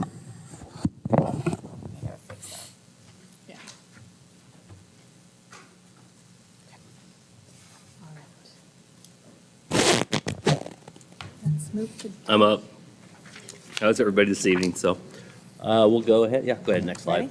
So one thing you're going to see in our police, our strategic issues, and I apologize last year. The one thing I didn't do that you'll see as we go through other slides is how the things that we've accomplished this last year actually tie to this. And that's really important to do, is what you're doing and how are you doing it and how it ties together. So one of the things that we're doing and we keep looking at, again, is best practices and moving forward. I think that's highly important. We're the last couple of years for law enforcement, as you know, not only in our state, but throughout the country's, a lot of focus on us. So best practices is always the best way of going, not just going by what we used to do or how we used to do it. You throw that out. You really start over and really look at the best ways you can do things. And a lot of that's through our policy provider, which I'll talk about as we go through here. But it's also us looking for our own errors. Where are we weak at? Where can we improve at? So we're continuing to seek that out. Again, provide high quality of service, reduce crime, and increase the quality of life. That's just you're always going to hear that from any police chief or any police department. That's our goal. Oftentimes we fall short on that, but we try very hard. I will say, looking at our reported NIBRs, you'll see in the report, you see NIBR stuff comes up. NIBRs is basically the National Incident-Based Reporting System through the FBI that report crime to. We actually have a little bit of a drop in our community. It's less than 1% from last year to this year. From the 2 years, but it's a very small drop, but there was a change. Basically, our person crimes dropped, our property crimes went up. You see that all over the place on the news. We're not untouchable out here, so that we have the same issues, theft from autos and different things like that, but we did see a slight reduction, which there's a lot of variables that go into that, but I'm happy to say that we had something, at least we held steady. I think that's a good thing to say. Building better partnership with our law enforcement agencies, specialized teams. We'll talk about that in our next slide. The effective use of data and technology, probably here at the next council meeting, I hope, or the one after that. We've switched our City Protect over to a different web-based program through LexisNexis. It's through Salem because we're hooked to the hip with them with the records management system we use, but it's actually more rich, so we'll present that here soon. We're using that data along with Mark 43 to start looking at targeting different areas or just letting officers know more of what is happening. With their shift, oftentimes they're gone 3 days. A lot can happen in 3 days. So trying to get that information to them. So we're using the data that's already there. It just takes time to do automated reports and that kind of thing through the system. Strengthen community relations. I think you've seen in our narrative, if you look through the book, we were, through COVID, very, very active within our community. And not just Stayton, the whole canyon. We were out in Salem doing different things just to support our community in many ways. Enhanced traffic safety, I'll talk about that a little bit. There's things that I think we've done. There's other things that are a little bit lower, but we'll talk about here in a minute. Again, building a responsive organization structure that assures efficient and effective response to the community. And that's us having the staff and the time to be able to go out there and be proactive. You see a lot of agencies right now being reactive. It's just no staff. They don't have the time. They're trying to go from call to call and they can't be engaged in a different level. So I can say that we're constantly doing that. Also in that building that structure is training. That's professional development of your staff. If you don't give them new things and find out new ways to do investigations or new tools, they're not going to improve. And then when we're out dealing with our community members, sometimes we might be able to, our investigations aren't as rich and they may not get prosecuted or we just may not make an arrest on it. But if we continue to build our staff and our training, we're able to actually put out a better product for us. And it goes back down to work, hire, and retain quality staff. That's going on right now in the industry throughout. I was talking actually with a captain up in the metro area today, and things I've never seen in my career. We have large agencies now that are now asking for command staff personnel, lieutenants, and that kind of thing. They're asking, instead of internally, they're actually applying out and asking anybody out there to actually come to their agency because there's such a shortage. So we're still seeing that ripple effect. It hasn't come back for us in law enforcement. Go ahead, next page. So as you see right here, as you look at that, that's from the community dinner that we do every year. I thought it was a great picture. Literally all of our staff shows up on that. Oftentimes their spouses show up too and actually help and we deliver and it's super cool. But as you can see that, it goes back to that strategic plan of strengthening community relations, the Shop with a Cop, we assist the homecoming parade. There's other events that aren't even up there. It could get long. We helped with their dance last year. We just literally pulled an officer and showed up and tried to help them out with the high school prom. So that was good. So we do different things. This year already alone, there's 3 events that we're already planning for the community that we're involved in, as well as some other ones that permits have already been signed off. Support of the Marion County Sheriff's Office. One of the things that was one of my goals that you saw in the budget narrative was actually having a hybrid detective. Because of our staffing shortages, I don't have enough bodies to actually say I have a detective and their job is to be a detective full-time. Just don't have it. I don't have the people. And if I lose people, that person has to get pulled back into patrol to cover our patrol shifts, because patrol is the backbone of any police department. And that's our officers who are out there, 7 days a week, 365, 24 hours a day, and I got to cover that. And then we're going to have a shortage, but it does weaken us in the ability of our flexibility of doing things. But because we had some staffing for a while last year, before we lost a couple, we were able to send our detective actually to Marion County for 3 months. And they were embedded with the actual Marion County detective unit and went out on many calls and worked really hard with them. It created a relationship. And in our industry right now, we're all starving for people. We're starving for resources, and without being good partners with each other, we're going to fail. That means the city's going to fail. In regards to law enforcement, that means our community members are going to fail. So we're always trying to create those bridges. Because of what we did, our officer was actually getting called out to actually show up to some of the shootings out in Four Corners that they've had, that series. So we were able to support them because even the sheriff's office is struggling with staff. So we're being more successful with all of us. Since we had an officer leave to Texas, that detective's no longer in that position. They're actually in patrol now. So I don't really have that right now. I want to say thank you to the budget committee last year. You won't see it in my budget this year for any capital improvement besides the patrol car. The one thing that was actually completing our remodel. If you've gone by, the doors are great. The interior, I think inside your book, you saw the pictures. There's actually in there of what we've done. We have a new officer who's in training right now, and he actually started the process before the remodel, so he saw it before and then after. And he was very happy with it. He's like, wow, you guys are trying to do something new and trying to bring value to us. So it was really, really cool to see that. It's nice to bring in people when we bring them in for other testing once they get through our boards and they get to come in and see a police department that's at least updated in some ways. As old as it is, we've tried to do the best we can with it. And that goes towards that goal, again, of hiring and retaining staff. Training, again, that's development. We did over 1,000 hours of training for the whole staff from, all different types of training, from detective training to the basics, of our firearms, use of force, ethics training. So we did over 1,000 hours. The nice part about that is 2 years ago, we actually bought a database where we can actually enter that as we complete it. So I can actually hit a couple buttons and actually get reports for it. So I can actually talk and speak to it. I wasn't able to do that before. So that's part of some of the other goals that we have. Go ahead. Again, best practices. This goes towards that accreditation standard that we're trying for. Lexipol, who's our policy provider, we got the gold award again. The gold award is, again, 80% of all the policies that they issue. Those policies will come down like out of the last legislative session. There were a lot of changes. There was a lot of policy changes based on what the legislative body wanted to do with law enforcement. So they give us those recommendations and we look at them, review them, or actually I'm the one that looks at them and reviews them, and I have my captain and sergeants, we also look at them before we issue them. The daily training bulletins, every day we send out a training bulletin. They get it they get it in a block first of the month, but they get like 30 days. So there's 30 days in a month, they get 30 DTVs, is what we call them, daily training bulletins. And it actually goes over policy. So it's going over policy and gives them a scenario, and they actually have to choose what's the right answer for this.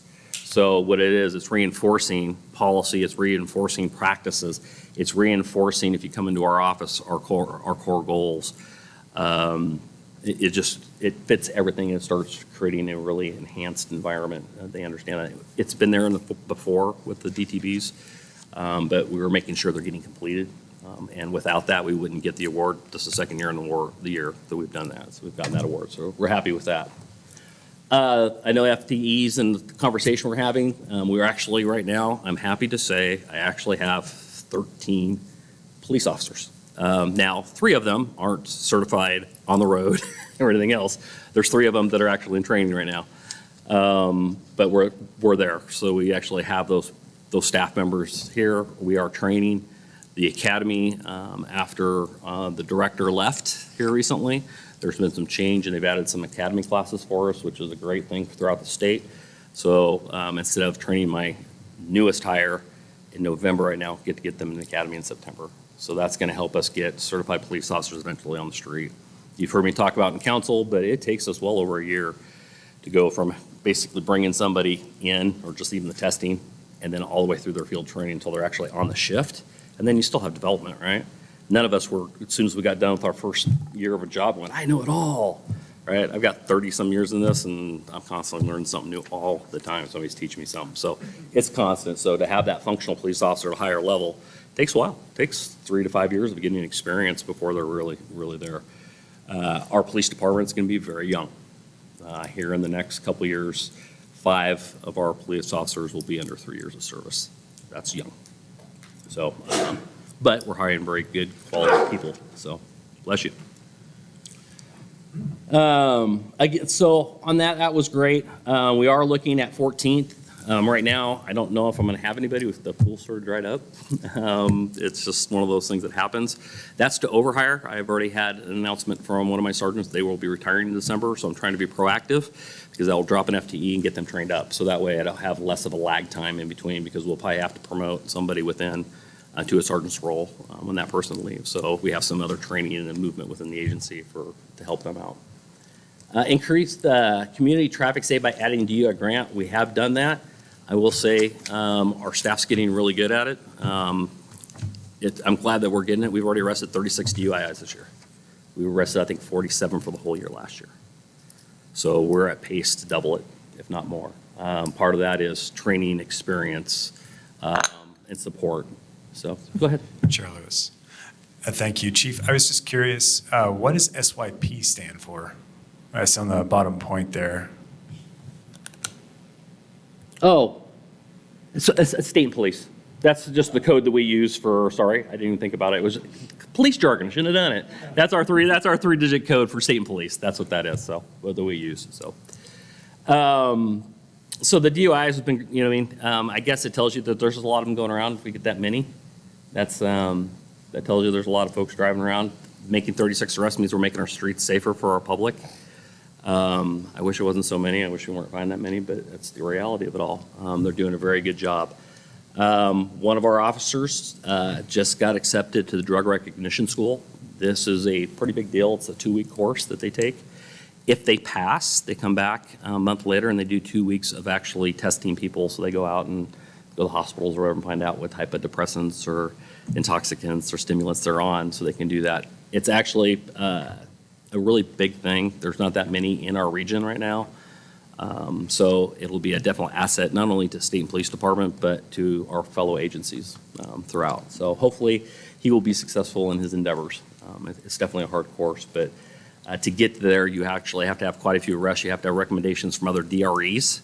So they actually look at and read your reports, and they also have to have a recommendation from the prosecutors from the DA's office to say, I'm willing to let you go. So this isn't just, hey, I want to go to the class to sign up and spend some money and go. It's actually a very in-depth process for him to go through this. So we hopefully he'll be successful in that. And again, we continue our enhancing our partnership with the Marion County Sheriff's Office. They came to us, Stayton Police. I will change that. Thank you. And now they're asking us to participate on the crash team. The crash team is just more than a crash team. They did add their call-outs last year. 13 of them were for homicide, so they'll actually go back and shoot a crime scene.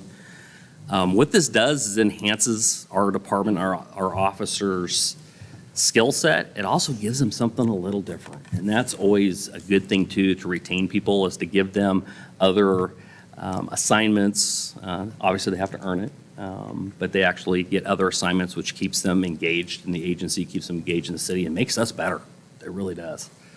So, again, that just goes back. So we're building really good partnerships.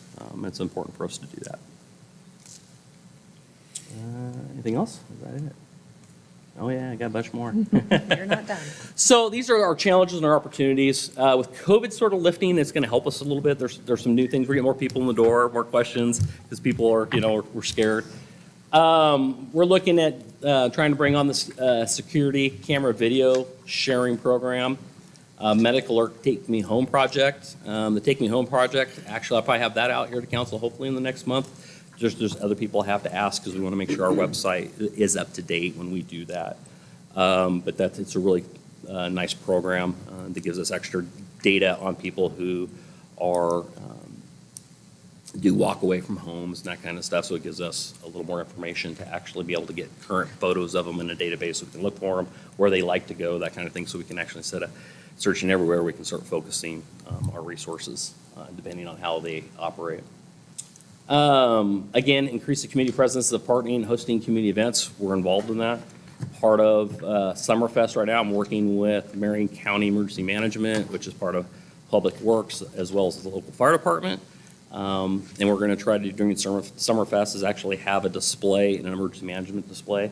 Dispatch is going to come and we'll have booths and we'll have the equipment down there for everybody during Summerfest to come look at the police bike and cars and the fire trucks and everything like that. So that's part of our building that the high school just called. They're having a Summerfest event, I guess. So they asked us if we come down and help them with that. So we're going to help them with that here in a few months for their folks going out. Again, capital for us, capital improvements, actually another car. I had to take a car offline here just recently. It was well over 100,000+ and we've already spent like 68% of our vehicle maintenance fees already this year. It's just getting to a point where it's getting bad. Two of my other cars, one the captain's driving, it's got 120,000 on it. It's over 10 years old, and I have another patrol car that's the 2013, and it's probably close, if not over by now, over 100,000. So those cars are going to start having problems. So we've been replacing cars once a year. It's been really good. We ordered a car right after budget last year, July 1. It just showed up last week from Ford. So it's taken that long for us to even get it. So it's really hard right now to get supplies and that kind of thing. But we are trying to move forward. Hopefully next year or two, we can start augmenting that every other. I think we'll start catching up and it'll be a good thing and we can help out. There's other capital needs in the future that the police department will need. So not having cars, because we definitely want to get our officers from point A to point B. I think we all like that. Chief, I have a question. Yeah. This is Councilor McDonald. I mentioned this a couple council meetings ago, but I've read a handful at least stories online of police departments starting to use electric vehicles, Teslas or whatever else. I know I saw one last year where they bought the electric Mustang. But there's no fuel costs. Fuel costs are almost nothing, and the maintenance costs are much lower than a standard vehicle. And I was wondering if you ever had a chance to look into that or have a plan to.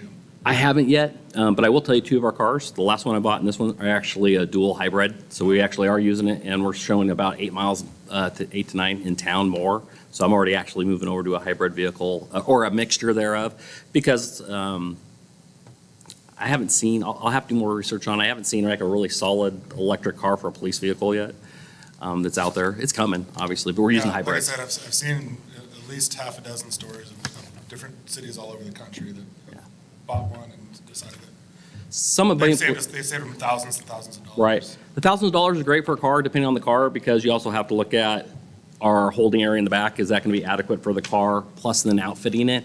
If you'll say we buy a Tesla, most of the manufacturers who would build a cage in a car, they don't build it for Tesla, so then it's custom, so the cost goes up. So there's other variables I would look at. I don't disagree with you, but we are sort of moving forward already. I've already bought two what are they, crossover, hybridish, gas and everything else for us. So we are looking at them. Great, thank you. You bet. The other part, again, accreditation, I've talked about it. It's just getting to it and with the time and staffing to actually do it. We're getting closer. It just takes a lot of work. Resiliency for our officers. This is the retaining of staff. It's actually part of the recruitment process. We had a program that we brought in. It's in one of the line items. If you get really into it, I've got it here. It's $1,800 a year. It gives us, the officers, the ability to do self-assessments for anger, sleep, PTSD, burnout, those type of things that you get. It also talks about articles about like how to talk to your kids, that you're in law enforcement in this day and age, spousal support. It also lets us get to our mental health providers just by literally opening up the app. I was able to talk this last year. We bought it last year in June, deployed it. I think we had over almost 400 hits on it. So that means people are going into it and they're reading the articles and they're doing stuff. We also provide it to their spouses. So the first day when they come in to swear in as a police officer or come in for me to give them a job offer, when we're all there, that's part of the thing I give them. And actually I give them that and then give their spouse a book and say, hey, you're in a new industry, there's gonna be new things, there's new stressors that you're not gonna be aware of You won't catch them till later, and we want to take care of you. Not only you, but your spouse. Every time I do a swearing in and I speak of my wife, I get a little teary-eyed because I wouldn't be successful without her. So any spouse, and so we want to support the spouses too. So that's some money that I've been spending in my budget for that, for resiliency and to show value. And really tell them that, show them that we care and what we're doing. Again, professional capacity, I talk about it, the professional development, that's a crash team, that's a detective, that's doing 1,000+ hours of training. We do that with a $10,000 training budget.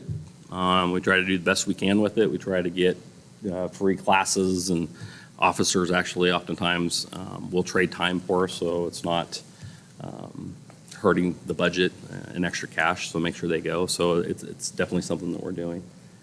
Again, continue to recruit. I was driving down 22, I think 2 days ago, and on the big old reader board heading into Salem's, become a Salem police officer. Never thought I'd see that, but we're all hemorrhaging for officers. So that's us creating a different, we'll never make the pay. Don't have an expectation that we're going to compete with those agencies. That's just not what it is. But we can create a home and an environment that they can grow in and a community they can really care about and service and serve. So. Chair Lewis? Yes, sir. Real quick. You mentioned that you're continuing the accreditation process. I was just curious if we could get a brief status update where we're at in that and what that looks like going forward. You bet. It's on me. I don't give that to anybody else with all the other things I do. I'll be honest with you, I'm about 30% through it. I'm hoping here, I talked to at the Chiefs Conference that I went to, the accreditation manager, there's some new program out there that's going to help us sort of link things together, make things a little smoother. My goal is, by the time we talk next year, that we've at least had our first run through of the assessors in our office looking at our stuff. I'm hoping by this time next year. That's my goal. Good luck. Yeah, thank you. No, I'm going to get it done. It's one of the goals that I feel out of all the goals that we've been doing, it's been the lowest in the completion, and that's on me.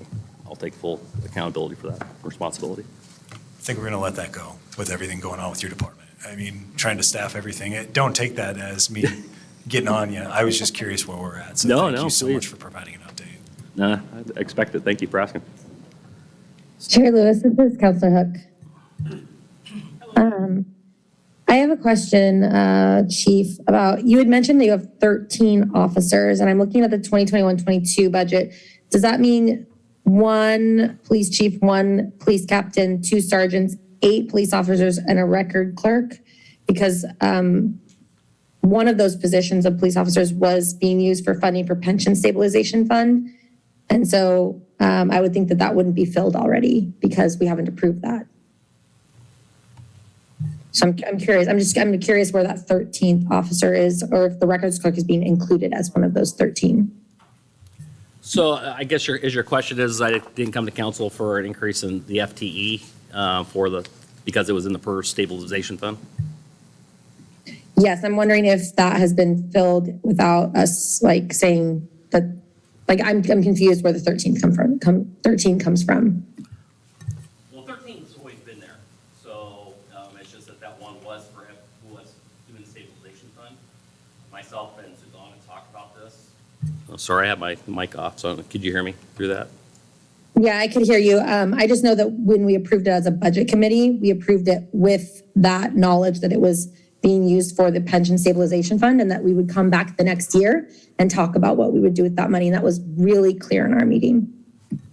Okay, well then I'm in error on that, but for us internally, we spoke about that. In regards to the PERS stabilization fund, contacted PERS, that's not something that's actually helping us with that reduction in the PERS. And to bring that person back is actually a greater benefit for our community as a whole, to have that police officer out in the field. So that is an error by us then, if that's how you took that? Yeah, so can you explain to me just briefly why we would have so much overtime need for this budget when in 2019-2020, we only needed 41,000, and then why we would need 65,000 if you've already filled that position. It's not adding up for me. I'm seeing I'm seeing quite a jump in the amount that we're spending when it comes to salary and overtime compared to when we didn't have that position filled. Like, it's not adding up for me. So I understand that police budgets always want to increase. My job on here is to make sure that we're spending money wisely, and I need it to make sense to me. And I'm already a little bit like shocked, honestly, that that position is filled, like truly shocked that that position is filled without it coming to the budget committee or the council to talk about it, because we had talked about it last year. So part of that too, you can look at that also, that with the sergeant leaving, that's actually the pre-fill. So technically, they just came on literally a couple weeks ago, so there's no increase really in our budget for the long end, towards the end here, because we already had 2 officers leave, 1 retire, 1 to Texas. So that's 2 of the 3 hires. The other hire would be an overhire. So I hope that helps a little bit. In overtime, a lot of that is simply the work that's being asked of us. Oftentimes, our officers are working extra hours just based on new legislation. We're writing probably 4 times the amount of warrants than we ever have, just simply even for a simple DUII. So you heard about me speak to the overtime or the DUIIs that we've done. Oftentimes, if somebody even comes in and says they want an attorney, we actually have to ask a warrant to take a breath test anymore. It's not like it used to be back in the day. We actually, by law, now have to write. So a lot of our funds are in overtime. Counselor, I know you want to talk to FT, so I know I'm not trying to skip over it. But the overtime, it is. And then we've had bigger events. We had literally multiple warrants that we have had to execute. That takes time. It takes staff. A lot of times we're trying to cover that and cover the patrol or cover the road at the same time. We actually had a sergeant that was out for a long period of time, so we're trying to backfill some of the coverage there throughout the year. So there's been some staffing shortages in regards to that, so you are going to see a little bit of an increase in the amount of overtime that was spent. And three of the positions that you were just talking about, or 3 new employees, are not able to even work independently at this point. They haven't went to the Correct. police academy. So while we do have 13, they can't necessarily perform the normal duties They're of not a certified police police officer. officers. Yeah. So. In other words, they're employees of the city. They're an FTE per the budget, but they're not operational police officers. They won't be operational police officers until this time next year, probably, maybe a little sooner. They'll be trained. They're being, at our step 1 rate. Actually, right now, per contract, they're not even at the step 1 rate. They're actually at the academy rate, which is where they're at. So there's part of that too. Did that sort of help a little bit, Counselor? Yeah, it helps a little bit. I'm still that asterisk being taken away without it coming to the budget committee or the council is concerning to me. But can you explain sort of for the benefit of the community, what you mean by those 3 officers aren't like fully trained? I know we talked about that briefly as to the kind of the backlog that there is for training, but if you could just explain maybe so the community understands that this isn't that we're just hiring these people and not putting them out on the street to actually do the work. It's more than that. Well, part of that is the state requirements. They have to be certified by the Department of Public Safety Standards and Training. So when I bring any new officer, it's been no different than when I was a police officer when I first started many years ago. There's a requirement to actually be certified within a certain time frame with DPSST. So you can't hire a non-certified police officer without attending training. So our current officers, with the academy being out, are entering what they call pre-academy. So for the last several weeks, we've been doing a pre-academy with all of our staff members to get them to a point where they enter field training. Field training is when they're with a coach, literally 24/7 all the time. When they're on duty, they have a coach. They're hooked to the hip. Where they go, they go together. So they're not independently on themselves in their own patrol car making law enforcement decisions. They actually have somebody over the top of them. And until the point in time they've completed the police academy, which is the 16 weeks, and then again another 20 weeks of field training from our agency, which also includes a 2-week checkout with an officer who's in plain clothes that basically acts like a civilian who's actually evaluating that person. Then they're actually placed on the schedule as an independent officer, run around here graveyard, 3 o'clock in the morning by themselves or on swing shift. And even then, they're still on probation for 18 months at our agency. And for that remaining time, they're actually then be giving what we call MORs, which are monthly observation reports by their supervisor, which comes up the chain of command to see what their weaknesses and strengths are and where we can actually improve them. So anytime I hire a police officer, it's not like hiring somebody, I guess, like at a construction job. I don't want to discount anybody else's work, but I just simply, they're not just a fully operational police officer. It takes years to do that. So anytime for our community, one, I want to make sure I've got a person who's out there who has the ability under law and the authority under law to actually take somebody's freedom away, that they're properly trained.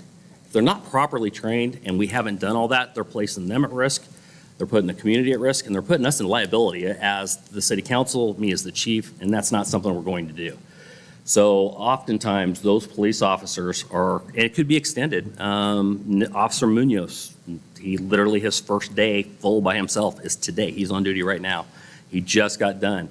His time was actually extended, had nothing to do with him, had everything to do with, we had some staffing shortages, COVID at the academy, and he's literally going to have just a few months of field operational time on his own before he comes off probation. It's just because of the situations, presented to us.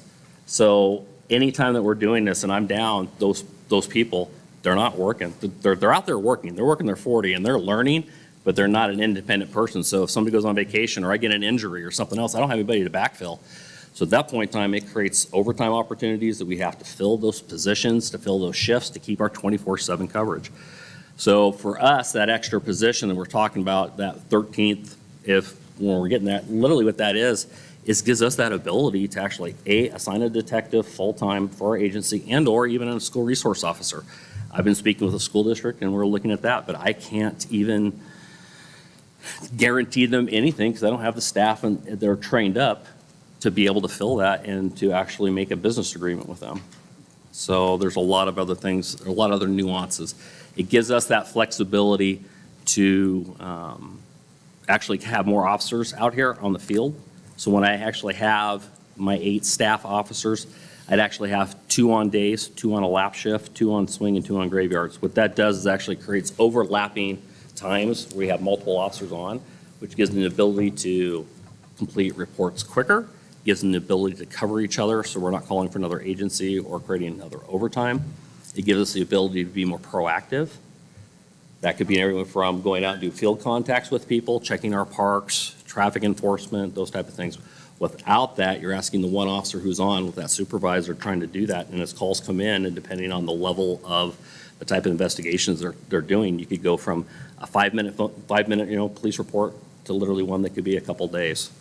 So having that additional staff gives us the opportunity to actually be more nimble to scheduling issues as well as court and larger events like the search warrant we just did here this last Friday. So.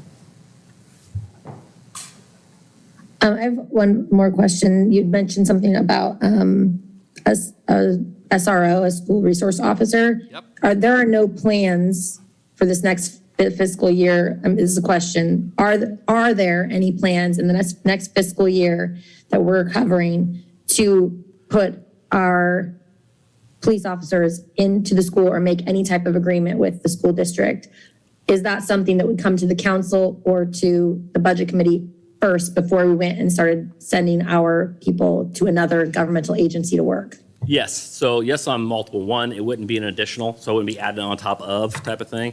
Then on top of it, if we were going to go into any type of an agreement, definitely I'd be in front of the council to let you guys know. And of course, this is just very, very preliminary. I don't even know if it's going to go anywhere. I just wanted to let you guys know that for us, our staffing, because you asked about staffing and how that benefits our community, right? Well, that's something that could benefit our community, but if I don't have the proper staffing, I can't go, hey, I got a person that's going to be potentially in a school all the time, because then I don't have anybody covering the road during the day. So, okay. Does that make sense? No. So you said you would let us know, or we would we would vote on it, and that matters to me a lot on whether that's something that we're just going to let you guys decide to go into a contract with another governmental agency and spend our tax dollars for another governmental agency, or if that's going to come to the council or the budget committee to agree that that SRO position would then be actually happening? Like, is that something you decide and then you just let us know later? Or is that something that we help decide and we have the control over? I'd like clarification on that. Well, in regards to the procedural, that would be up to the council. I would tell you that as I move forward with that type of interagency agreement, that I would be in front of you to tell you what that looks like and what it is. So. Yeah, that doesn't answer my question, Chief. I'm sorry. My question is, do you make that decision independently to send one of your police officers over to the SRO without our approval?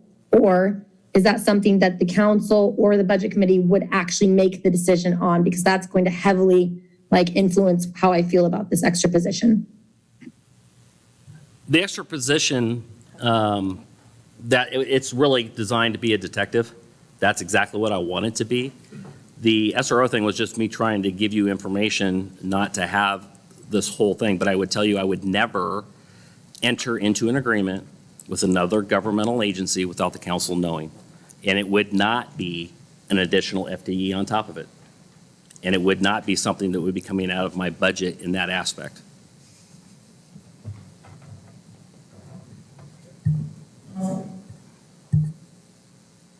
Yeah, that still doesn't make it clear for me, but I don't want to split hairs here. It doesn't make sense to me, so. Counselor, I would love to try to explain this to you in a different way. All I can say is I would always come in front of the council for this, and I think that would be something that's important for you to know.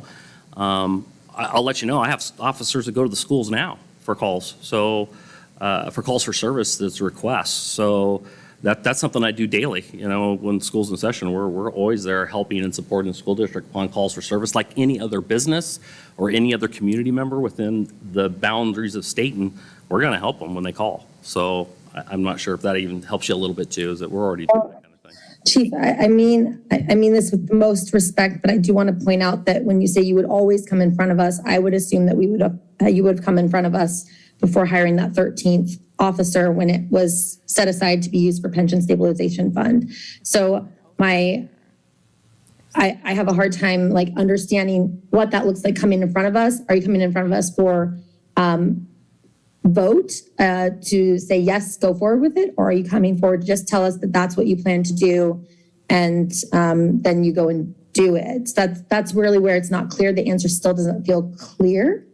And since there was this big misunderstanding, it sounds like, between last budget and this one, I was hoping to get more clarity on my question. I think with the 13th officer, that really at this point is the overhire for the planned retirement for the sergeant that's leaving. I want to clarify that. Nothing further will be filled. And honestly, I don't think we could fill anything with the way that the recruitment market is right now prior to approval of the budget. So I just want to point that out, that right now it's an overhire for the sergeant position. And the SRO would come before the council and for further discussions and approval prior to moving forward with that. And hopefully that helps. Thank you, Alyssa. I appreciate the experience. Sure.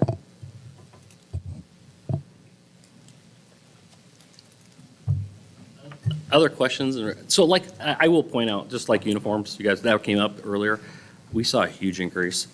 Outfitting our police officers before was about $2,600 to $2,700. We went to $3,200 this last year just to outfit an officer. And that's not, we're talking just uniform. We're not talking radio, gun, taser, extra equipment. We're talking literally just that officer you get to see standing pretty in front of you. That's it.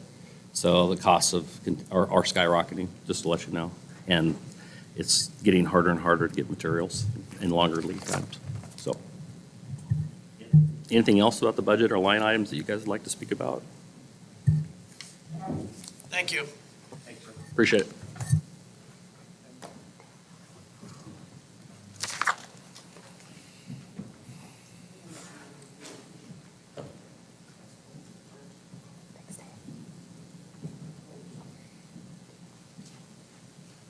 Chairman Lewis, Yes. question, please. It's 5 till 8. We're scheduled to go till 8.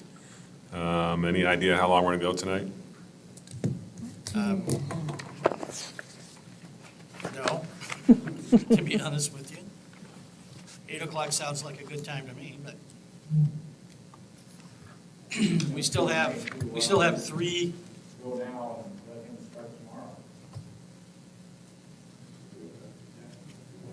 So is that what we want to do? I'll defer to the chair. So I don't think, I know Mr. Flashman is a pretty speedy talker, but I don't think he can do it in 4 minutes. So maybe he needs to wait till tomorrow. So I would suggest that we adjourn and pick this up tomorrow. Do we need to have a vote for this? I don't recall No. if we voted on this in the past. No, no votes necessary. So I'm seeing a lot of heads nodding, so we're adjourned. Dan, you were so close.